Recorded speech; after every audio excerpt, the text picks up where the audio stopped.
Halo, selamat datang kembali di sesi pembahasan kita.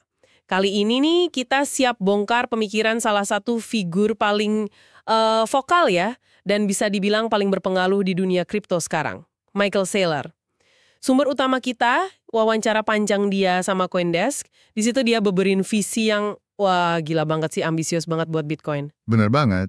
Bayangin aja, valuasi jaringannya bisa lebih dari 200 triliun dolar, gitu katanya. Plus, dia juga punya ide besar soal gimana seharusnya aset digital itu ditata ulang. Nah, Anda mungkin udah tahu ya, Saylor ini lewat perusahaannya strategi dulu, namanya MicroStrategy, itu salah satu paus korporat Bitcoin paling gede lah. Iya, salah satu yang paling awal juga ya. Betul. Belakangan ini dia gencar banget promosiin strategi aset digital triliunan dolar ini, bahkan katanya sampai ke Gedung Putih segala. Wah, serius itu? Iya, di wawancara itu dia cerita gitu. Nah, sebenarnya apa sih isi kepala Saylor ini? Mari kita gali lebih dalam bareng-bareng buat Anda. Oke. Tapi penting nih kita garis bawahi dulu ya di awal. Tujuan kita ngobrol di sini tuh bukan buat ngasih saran investasi loh ya. Oh, jelas bukan. Disclaimer dulu ya. Ya harus. Aset kripto kan risikonya tinggi banget. Jadi riset sendiri, do your own research itu wajib hukumnya. Fokus kita sekarang murni buat memahami gagasan Saylor, ya seperti yang dia sampaikan di wawancara CoinDesk itu. Sip. Jadi soal potensi Bitcoin sebagai modal digital, terus kerangka baru buat aset digital yang dia usulin, pandangannya soal regulasi, sampai kenapa dia yakin banget Amerika Serikat harus mengadopsi strategi ini. Katanya sih demi keamanan nasional sama kemakmuran ekonomi. Oke. Kita bakal coba sajikan argumen dia seobjektif mungkin ya, berdasarkan sumber wawancara itu aja. Oke, siap. Mari kita mulai dari gagasan utamanya dulu deh. Saylor nyebut Bitcoin itu modal digital atau aset tanpa penerbit. Wah, kedengarannya fundamental banget ya. Apa sih maksudnya nih dan dari mana coba itu angka fantastis 200 triliun dolar muncul? Ya, ini kuncinya nih. Jadi intinya gini, Saylor itu tegas banget posisikan Bitcoin bukan sebagai pesaing mata uang fiat, bukan lawan dolar gitu. Oh, bukan. Kirain selama ini lawannya dolar. Nah, itu dia. Menurut dia, Bitcoin itu pesaing langsung buat apa ya? Aset modal jangka panjang. Coba pikirin deh, emas, real estate yang premium gitu ya, obligasi jangka panjang, bahkan indeks saham kayak S&P 500. Aset-aset kelas berat gitu ya. Persis. Pasar aset modal ini kan nilainya ratusan triliun dolar secara global. Nah, argumen Saylor, Bitcoin ini bentuk modal digital yang paling unggul, paling kuat, paling efisien. Paling unggulnya gimana tuh? Iya, karena sifatnya itu tadi, tanpa penerbit, terdesentralisasi, bisa diakses siapa aja, nggak bisa disensor, gitu-gitu. Makanya menurut dia, secara alami Bitcoin bakal narik sebagian besar nilai dari aset-aset konvensional tadi. Oh, jadi 200 triliun itu kayak total potensi nilai yang bisa diserap Bitcoin dari pasar modal global. Kurang lebih gitu, itu representasi potensi serapannya. Dia bahkan lebih spesifik lagi soal potensi buat AS sendiri. Dia ngitung bisa antara 3 triliun sampai 100 triliun dolar loh kalau AS mulai serius ngumpulin Bitcoin buat cadangan strategis. Astaga, 3-100 triliun dolar buat AS aja. Itu kan angka yang gila banget. Dia sampai bilang bisa buat nutup utang nasional atau malah bikin AS jadi kreditur gitu ya. Iya, dia ngomong gitu di wawancara itu. Ambisius banget emang. Nah, biar lebih jelas lagi nih pandangannya. Dia kan pakai 4 metafora menarik buat Bitcoin. Bisa diurai nggak tuh? Bisa, bisa. Ini cara dia ngebantu kita ngelihat nilai Bitcoin dari berbagai sudut. Di wawancara itu dia jelasin. Satu, ya tadi itu, modal digital. Fungsi dasarnya, nyimpen kekayaan jangka panjang. Kayak model biasa, tapi versi digital yang lebih superior lah, katanya. Bisa bikin kaya perusahaan atau negara yang megang. Oke, modal digital, terus? Kedua, properti digital. Nah, ini menarik. Dia bikin analogi kayak punya tanah di, katakanlah, tengah kota New York, di Manhattan gitu. Lokasi super strategis ya. Betul. Kan Anda nggak perlu jual tanahnya buat dapat untung kan? Bisa disewain, bisa dijadiin jaminan pinjaman, atau bangun bisnis di atasnya. Nah, Bitcoin di dunia siber, kata dia, ya gitu juga. Oh, jadi bisa disewain lewat DeFi, dijaminkan, tanpa harus jual Bitcoinnya. Iya, persis. Bisa jadi fondasi bisnis digital baru juga. Jadi aset produktif, bukan cuma disimpan. Ketiga, jaringan energi digital. Ini metafora yang kuat banget menurut saya. Energi digital gimana tuh? Dia lihat jaringan Bitcoin itu kayak infrastruktur penting banget buat ekonomi masa depan yang berbasis AI. Fungsinya, mindahin energi atau ya nilai moneter lah, secepat cahaya, global. Kayak pipa transmisi nilai gitu ya? Bisa dibilang gitu. Dan menurut dia, siapa yang ngontrol jaringan ini, ya bakal punya pengaruh gede banget di ekonomi masa depan. Dia prediksi nilai ekonominya bisa sampai 100 triliun dolar. Wow. Oke, terakhir, metafora keempat. Keempat, sistem pertahanan digital. Nah, ini agak beda. Di dunia maya, kata Saylor, kekuatan itu diukurnya bukan pakai tank atau rudal, tapi pakai kekuatan komputasi. Dia nyebutnya exahash. Exahash. Kekuatan para penambang Bitcoin itu ya? Iya benar. Bitcoin dengan jaringan penambangnya yang super gede itu dan kriptografinya yang kuat, itu fungsinya kayak benteng digital. Ngamanin transaksi, ngamanin data. Ini menurut dia krusial banget buat keamanan siber. Jadi isu keamanan nasional juga. Gila ya, 4 metafora ini bener-bener bikin Bitcoin kelihatan jauh lebih gede dari sekedar mata uang digital. Ini kayak fondasi ekonomi baru plus sistem pertahanan juga. Iya, itu cara dia membingkainya. Sangat luas. Nah, kalau udah dianggap kayak properti atau jaringan energi gini, pasti butuh aturan main yang jelas dong ya. Saylor kan sering bilang dia ngerasa banyak banget kebingungan soal regulasi kripto sekarang. Betul, dia kritis banget soal itu. Dia sampai ngusulin klasifikasi baru buat aset digital. Ada 4 kategori katanya. Apa aja tuh? Tepat sekali. Dia ngerasa pembagian tradisional yang cuma komoditas sama sekuritas itu udah nggak cukup lagi. Udah nggak bisa nangkep semua jenis aset digital yang ada. Jadi dia usulin 4 ini. Token digital. Ini kayak wadah buat inovasi sama penciptaan modal baru. Contohnya kayak apa tuh? Meme coin? NFT? Iya benar. Meme coin, token utilitas buat aplikasi tertentu, NFT masuk sini. Visinya dia, nerbitin token ginian harusnya gampang banget dan murah. Dia sempat nyeletuk, idealnya mungkin cuma butuh 4 jam proses, biaya $40 aja. Hah? 4 jam? $40? Serius? Iya, itu idenya dia. Biar akses modal gampang buat ratusan juta bisnis kecil atau kreator. Tapi, nah ini tapinya. Nah, gimana tuh perlindungan konsumennya? Kalau segampang itu kan bahaya banget. Bisa kayak zaman ICO dulu. Penipuan di mana-mana. Terperdam gabus. Dan Saylor punya jawaban spesifik nih di wawancara itu. Dia bilang, kita nggak perlu bikin badan pengawas baru yang ribet. Nggak perlu. Terus gimana? Cukup pakai dan tegakkan hukum perdata sama pidana yang udah ada aja. Kuncinya ada di tanggung jawab si penerbit. Tanggung jawab penerbit ya? Iya, siapapun yang mau nerbitin token, ia wajib daftar. Harus transparan soal tokennya, jumlahnya berapa, aturan mainnya gimana, fungsinya apa. Dan kalau mereka terbukti bohong, nipu, atau nyolong duit investor, ya udah tindak tegas pakai hukum yang ada, penjara atau denda gede. Oke, jadi fokusnya ke penegakan hukum ke pelakunya ya? Betul, dan yang menarik lagi nih, dia pengen banget aset digitalnya sendiri, tokennya, mata uangnya, sekuritasnya, komoditasnya, itu bisa beredar sebebas mungkin di tingkat transaksi antar pengguna. Maksudnya bebas gimana? Tanpa KYC EML gitu? Optimal, biar gampang dipakai sehari-hari. Terus beban regulasinya di mana dong kalau gitu? Beban buat patuh aturan dan cegah kejahatan itu, menurut dia harus ditaruh di pundak si penerbit token sama platform perantara kayak bursa kripto. Intinya pesan dia buat mereka, jangan bohong, jangan curang, jangan nyolong. Simple tapi dalam. Menarik juga logikanya.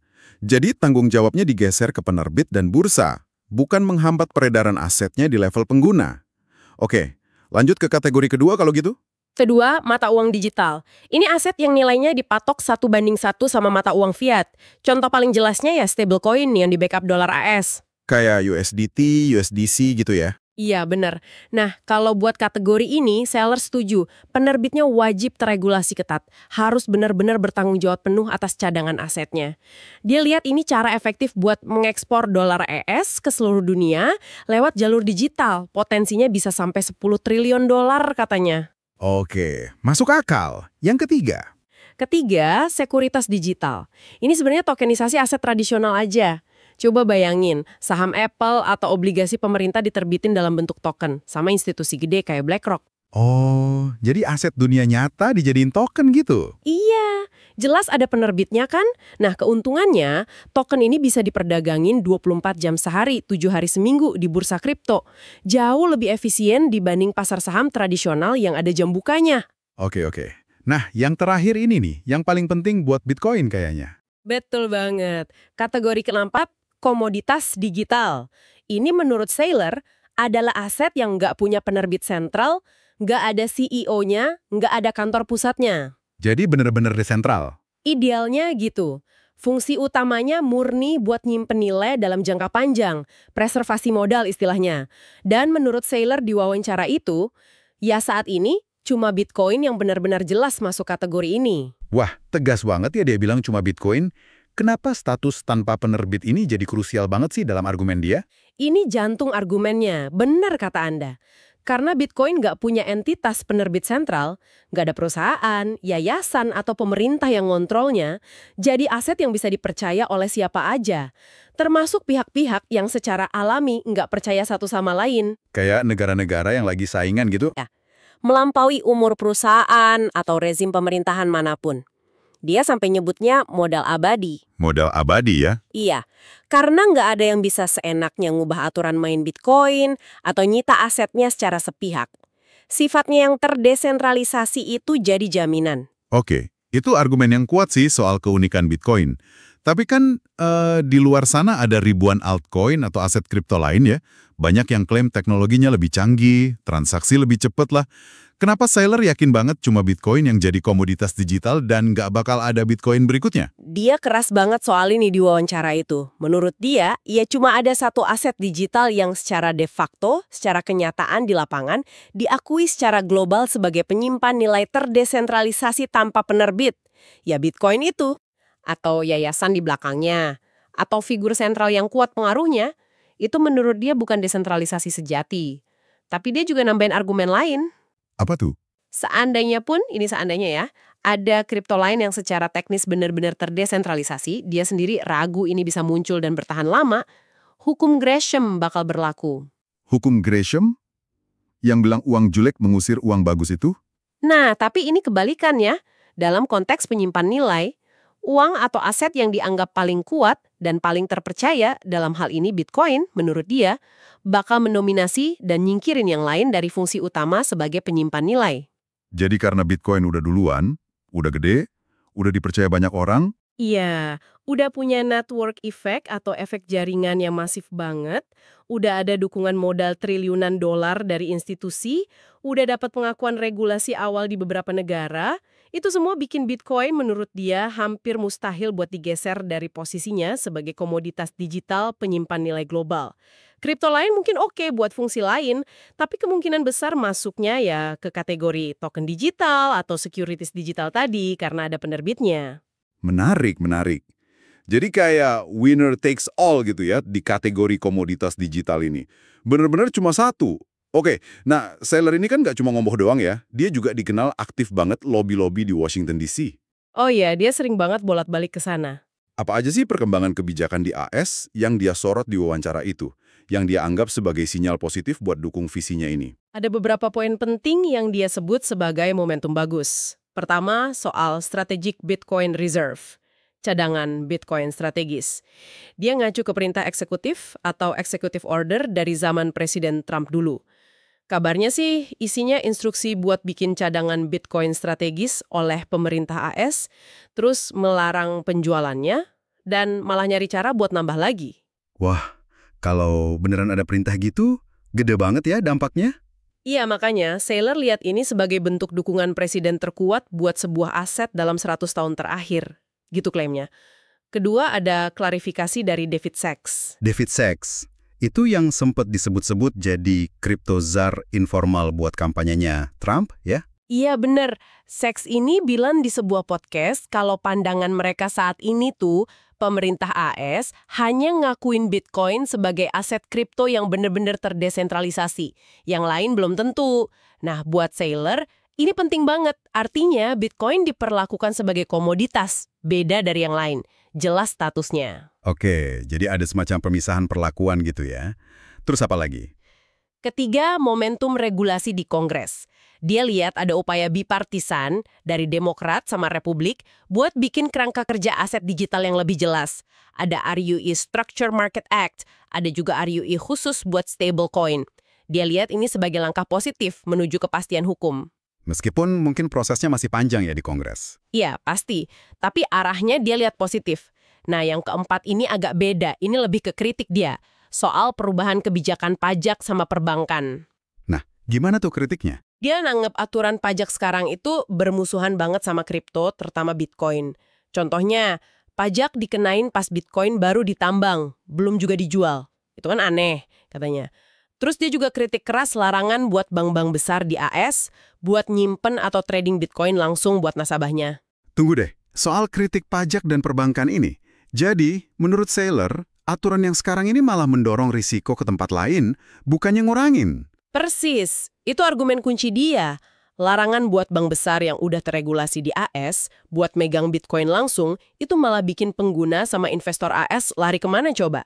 Ya ke platform atau bursa di luar negeri, offshore, yang regulasinya mungkin lebih longgar atau malah nggak jelas sama sekali. Oh, jadi malah bikin orang pakai platform yang kurang aman ya? Iya, itu pandangan dia, dan ini secara nggak langsung malah ikut nyumbang ke kasus-kasus jebolnya platform gede kayak FTX dan lain-lain yang operasinya di luar jangkauan regulator AS. Jadi niatnya ngelindungin, tapi malah ningkatin risiko sistemik. Makanya dia berharap banget ada perubahan biar institusi finansial mainstream di AS bisa ikut main, tapi dengan cara yang aman dan teregulasi. Masuk akal juga sih argumennya kalau gitu. Dan dia optimis banget ya, kalau AS udah benerin aturan mainnya, negara lain bakal ngikutin. Banget, optimis banget dia. Dia yakin regulator keuangan global itu cenderungnya ngiblat ke Washington. Begitu AS punya kerangka kerja yang jelas pakai taksonomi 4 kategori tadi misalnya, negara lain, entah itu sekutu atau bahkan kompetitornya, ya mau nggak mau bakal ngadopsi pendekatan yang mirip. Jadi kayak standar global gitu ya, mau nggak mau. Iya, jadi semacam standar global de facto. Proses ini menurut dia bakal mengakselerasi adopsi Bitcoin dan aset digital lainnya secara masif di seluruh dunia. Dia bahkan ngelihat ini sebagai langkah geopolitik penting buat AS, buat mencapai apa yang dia sebut supremasi digital. Supremasi digital, istilahnya keren juga ya. Oke, kita udah bahas visinya, taksonominya, pandangannya soal kebijakan. Sekarang, coba kita lihat perusahaan Saylor sendiri deh, strategi, yang dulu MicroStrategy itu. Nah, ini juga menarik banget. Mereka ini kan borong Bitcoin gila-gilaan, sering banget pakai utang lagi belinya. Gimana sih sebenarnya cara kerjanya? Dan apa nggak terlalu bahaya ini strateginya? Ya, strategi ini emang jadiin Bitcoin sebagai aset cadangan utama mereka. Ditaruh di neraca perusahaan, strateginya unik dan ya bisa dibilang agresif. Gimana uniknya? Mereka nerbitin instrumen utang, terutama bentuknya convertible bonds. Itu obligasi yang nanti bisa ditukar jadi saham perusahaan. Terus baru-baru ini mereka juga ngeluarin saham preferen, ada produk namanya STRK. Nah, duit dari nerbitin utang sama saham ini dipakai buat apa? Buat beli Bitcoin lagi. Jadi gali lubang tutup lubang pakai Bitcoin gitu? Hehe, bisa dibilang gitu tapi lebih canggih. Ini nyiptain semacam siklus yang refleksif istilahnya. Kalau harga Bitcoin naik, nilai perusahaan kan ikut naik. Harga sahamnya juga naik. Nah, kalau harga saham naik, mereka jadi lebih gampang nerbitin utang atau saham baru lagi. Mungkin bunganya bisa lebih rendah atau harga sahamnya lebih tinggi. Duitnya, ya buat beli Bitcoin lagi. Gitu terus. Wah, muter gitu terus ya? Tujuannya apa sih sebenarnya? Cuma numpuk Bitcoin aja? Kata Saylor sih tujuannya lebih dari itu. Bukan cuma numpuk Bitcoin, tapi juga buat mentransformasi pasar modal itu sendiri. Mereka pengen nawarin instrumen kredit kayak obligasi tadi yang jaminannya itu aset keras kayak Bitcoin. Bukan cuma janji dapat aliran kas di masa depan kayak obligasi korporat biasa. Jadi kayak ngembaliin konsep uang real ke pasar kredit gitu visinya. Tapi tetap aja, kedengarannya ngeri banget. Bergantung banget sama harga Bitcoin kan? Kalau tiba-tiba harga Bitcoin anjlok parah gimana? Pasti banyak banget kan yang kritik soal risiko strategi ini? Oh, banyak banget. Tapi Saylor ngejawab kritik ini di wawancara itu. Dia klaim mereka udah ngebangun neraca yang nggak bisa dihancurkan. Nggak bisa dihancurkan. Gimana caranya? Salah satunya pakai instrumen kayak saham preferen STRK tadi. Saham ini sifatnya perpetual. Artinya, nggak punya tanggal jatuh tempo kayak utang biasa. Jadi nggak ada tekanan buat bayar balik pokok pinjaman di waktu tertentu. Oke, jadi nggak ada deadline bayar utang pokok ya? Betul. Dan yang paling penting nih, instrumen ini dirancang tanpa adanya covenant margin call. Margin call. Itu yang kalau harga jaminan turun, kita dipaksa jual itu kan ya? Iya, persis. Margin call itu biasanya klausa di perjanjian utang yang maksa si peminjam buat jual aset jaminannya, ya Bitcoin dalam kasus ini, kalau nilainya anjlok di bawah batas tertentu. Nah, dengan ngilangin klausa ini, secara teori, strategi bisa nahan penurunan harga Bitcoin yang drastis banget sekalipun. Nggak akan ada paksaan buat jual Bitcoin mereka pas harga lagi jatuh buat nutupin utang. Oh, jadi mereka bisa hodl terus meskipun market lagi badai gitu ya? Kira-kira gitu strateginya. Malah, Saylor ngelihat volatilitas harga Bitcoin itu bukan masalah, justru jadi fitur yang nguntungin para trader. Dan itu katanya malah ningkatin nilai instrumen derivatif yang terkait sama saham perusahaannya. Jadi, volatilitas itu malah bagus katanya. Wah, cara mikirnya ini kompleks banget ya. Bener-bener kayak di engineer. Kayaknya ini nyambung banget ya sama latar belakang dia sebagai insinyur kedirgantaraan dari MIT. Kelihatan banget sih. Dia sering banget pakai analogi dari dunia rekayasa sistem. Dia ngelihat Bitcoin itu kayak ngerancang pesawat terbang. Pesawat terbang? Iya, harus stabil, kuat secara fundamental. Dia pakai istilah sehat secara termodinamika biar bisa terbang aman dalam jangka panjang. Dia ngehargain banget pilihan-pilihan desain yang dibikin Satoshi Nakamoto, si pencipta Bitcoin. Contohnya? Kayak waktu blok 10 menit itu. Mungkin rasanya lama ya buat transaksi, tapi menurut Saylor itu kompromi yang jenius. Sengaja dibuat gitu buat mastiin keamanan sama stabilitas jaringan dalam jangka waktu yang sangat panjang. Sesuatu yang menurut dia gagal dipahami sama banyak pencipta altcoin. Mereka ngejar cepatnya transaksi tapi ngorbanin desentralisasi atau keamanannya. Jadi dia lebih mentingin fondasi yang kuat daripada fitur yang wah tapi rapuh ya? Bisa dibilang gitu. Dia juga ngaku kok dia belajar dari kegagalan bisnis dia sebelumnya. Dulu dia punya proyek aplikasi otentikasi gitu, namanya Asher, gagal. Nah dari situ dia belajar pentingnya fokus yang tajam banget, makanya dia terkenal sama istilah laser eyes di komunitas Bitcoin kan? Oh iya. Yang matanya ada lasernya itu ya? Hehe, ya. Dan dia juga belajar pentingnya kerendahan hati. Buat ngakuin kalau ada ide orang lain, dalam hal ini idenya Satoshi yang emang lebih bagus, lebih superior, ya udah, adopsi aja sepenuh hati, nggak usah gengsi. Wah, menarik banget ya koneksinya ke latar belakang engineering sama pengalaman bisnis dia. Jadi kalau gitu, apa dong tujuan Air Sailor ngumpulin semua Bitcoin ini lewat strategi? Apa dia pengen perusahaannya jadi semacam bank sentralnya Bitcoin gitu? Atau gimana? Nah, pas ditanya soal tujuan akhirnya, Saylor tuh negasin kalau misinya itu lebih bersifat ideologis. Bukan cuma soal cari untung buat perusahaan. Ideologis? Maksudnya? Dia pengen nyebarin apa yang dianggap sebagai ideologi Bitcoin, yaitu soal kedaulatan individu atas asetnya sendiri, pentingnya pakai uang yang sehat, sound money, kebebasan finansial, hak properti yang kuat, bahkan dia sampai ngomongin konsep yang dia sebut keabadian ekonomi. Keabadian ekonomi? Apalagi tuh? Maksudnya, dia ngelihat Bitcoin itu sebagai cara biar energi ekonomi atau modal yang kita punya itu bisa bertahan melampaui masa hidup kita. Mungkin bisa dipakai buat mendanai gagasan atau nilai-nilai yang kita yakini bahkan setelah kita udah nggak ada. Jadi kayak warisan digital yang abadi gitu ya? Kurang lebih gitu. Dia bahkan ngelontarin ide yang, wah ekstrim banget sih menurut saya, tapi menarik. Yaitu kemungkinan suatu saat nanti dia bakal ngebakar kunci privat Bitcoin miliknya. Dibakar? Maksudnya dihancurin gitu aksesnya? Iya, benar-benar diilangin aksesnya selamanya. Jadi Bitcoinnya tetap ada di blockchain, tapi nggak akan pernah bisa dipindahin atau dipakai lagi sama siapapun. Buat apa coba? Nah, menurut dia itu bisa jadi bentuk amal terdesentralisasi yang paling tinggi. Karena dengan ngurangin suplai Bitcoin yang beredar secara permanen, tindakan itu secara efektif bakal bikin semua pemegang Bitcoin lain yang tersisa di jaringan jadi sedikit lebih kaya, karena kepemilikan mereka jadi sedikit lebih besar secara proporsional. Wow, membakar kunci sebagai bentuk amal. Itu pemikiran yang radikal banget, sekaligus kuat pesannya ya. Oke deh, jadi kalau kita rangkum nih dari wawancara panjang ini, visi Michael Saylor itu benar-benar gede, terstruktur, dan sangat optimis ya. Banget. Bitcoin sebagai fondasi modal masa depan, target valuasinya astronomis, terus perlunya nata ulang kategori aset digital biar lebih jelas, keyakinan kuatnya soal pergeseran kebijakan di AS yang bakal micu adopsi global, sampai strategi perusahaannya yang unik banget itu, pakai rekayasa finansial berbasis Bitcoin. Betul. Pandangan Saylor ini, kalau kita lihat dari kacamata dia ya, emang nyambung semua, koheren banget. Dia berhasil ngerangkai benang merah antara teknologi, ekonomi makro, kebijakan publik, bahkan sampai ke filosofi personal dia. Ya, kayak satu paket pemikiran gitu ya. Benar. Dan kunci utamanya selalu balik ke dua hal sih menurut saya. Satu, keunikan Bitcoin sebagai aset tanpa penerbit.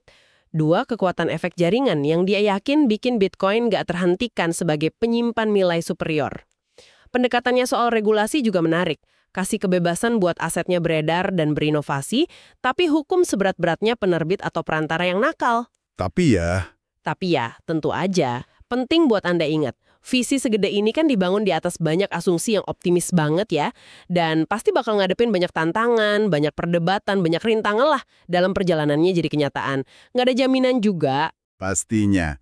Nah, setelah dengerin semua pemaparan visi Saylor yang, wah, ambisius banget ini, mungkin ada pertanyaan menarik nih yang bisa Anda renungkan sendiri di rumah.